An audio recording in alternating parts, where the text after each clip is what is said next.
Are fad diets rubbish? Mostly yes, with a few exceptions. A lot of these fad diets you hear about every day are very detrimental to your body. Sure, you lose a lot of weight in a short amount of time, but this is an unhealthy way to go about it. Even if you lose all that weight, it's mostly temporary, and as soon as you get back into old habits, the weight soon comes back. Fad diets usually involve water loss, which leads to dehydration and causes unhealthy electrolyte imbalances and salt imbalances, which can lead to cramps, dizziness and muscle loss. Fad diets in the media. You often hear about fad diets in the media all the time, and how celebrities have lost loads of weight with these amazing diets. In recent media, Oprah Winfrey was on an acai berry diet and lost a lot of weight. Again, it's an unhealthy way to lose weight relying on a berry.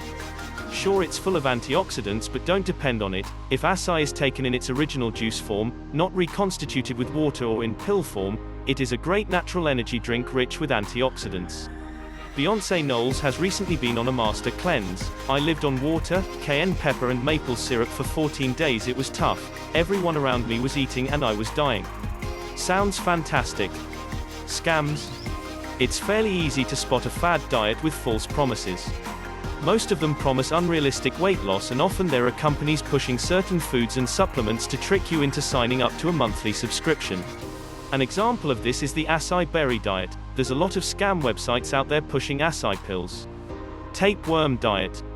Even at the turn of the century, people had started trying to market weight loss pills and diets.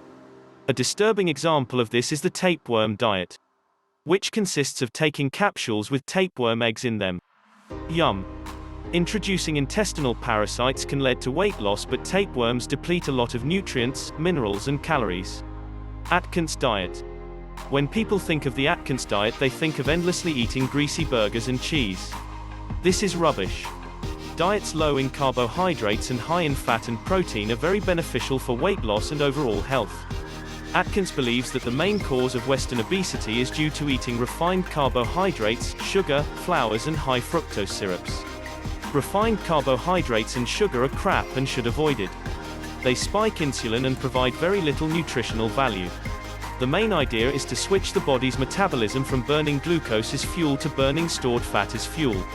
This process is called ketosis. Ketogenic diets. Ketosis can be achieved by eating very little carbohydrates, below 20 to 30 grams, for several weeks. This leads to a state of ketosis.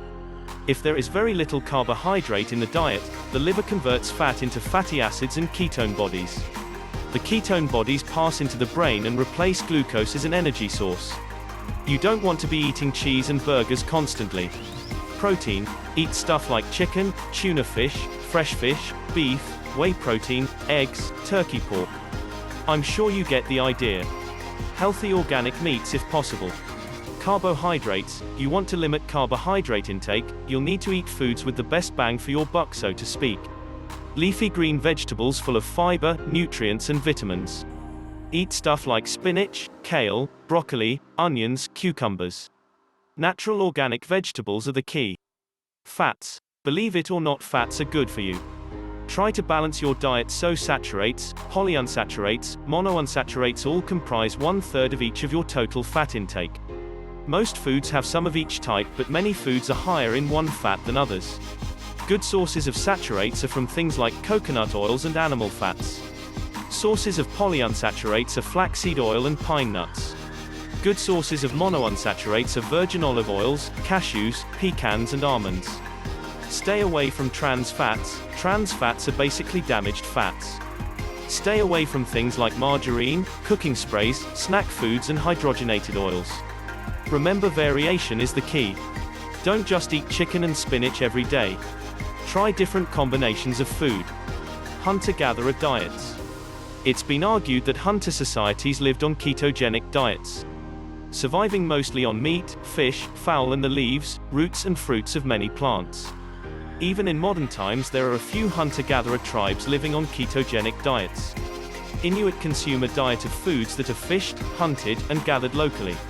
This may include walrus, ringed seal, bearded seal, beluga whale, polar bear, berries, and fireweed. There are many objections and worries about how healthy such a diet would be. So how healthy is the Inuit diet? Statistically, they are some of the healthiest people in the world with low occurrences of disease such as arthritis and cancer.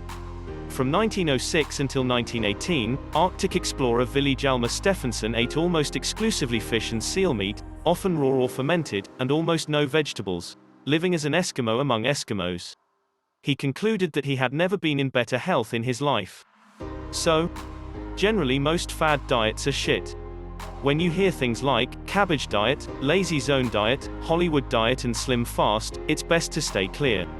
Many people think of ketosis as a bad thing, but this isn't always the case. It's an effective way to achieve a healthier body. Don't rely on diet alone to do it all for you. Do work for weight loss, go for a run, go rollerblading, climbing, anything that gets you moving. If you're serious about weight loss, stop drinking pop. Drink water. Water is a catabolic substance, meaning it takes energy for your body to digest it and let it go through your system. There's a lot of ways to lose weight, but to simplify it as much as possible. For a better functioning and looking physique, you have to work hard and eat right. If you enjoyed this video and want to see more, give it a thumbs up, share it with your friends, and do not forget to subscribe as we share more information at Healthy Balanced Club website.